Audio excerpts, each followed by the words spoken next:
I sit as one of the many who also have had the privilege over many months to pass by this temple on my way daily to the church office building to see its magnificent construction. It would welcome me in my day, and it would bring me home every evening. I'm a dear and close neighbor to Taylorsville. Even though this is not my personal temple district, I have come to love watching this edifice be constructed for many reasons. Certainly, we have heard that we will go inside in a few minutes and see the beauty that will be there. But as a member of the Church of Jesus Christ of Latter-day Saints, I know that internally, the beauty of the temple is always the worship that's found there. And the joy that we have as we come to the house of the Lord and to participate in sacred ordinances that to us are the highest expressions of our love of God and our love for others. We do so together with people of faith, and we do it for those who we love, namely our ancestors, and we do that work as an expression of our love of God and our love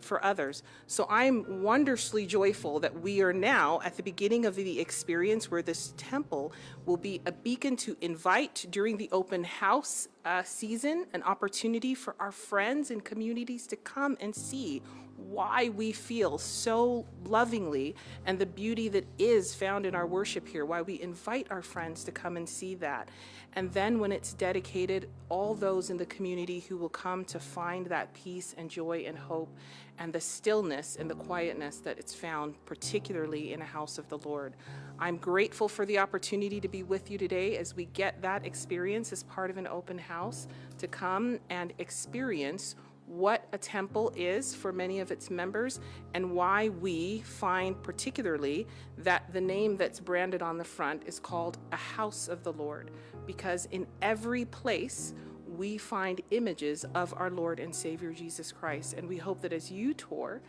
the temple today, you can see why the name is so wonderfully behind us, that expresses its meaning. So can I also echo a welcome and how grateful I am to be in this particular house of the Lord today with you as we get an opportunity to have a unique experience.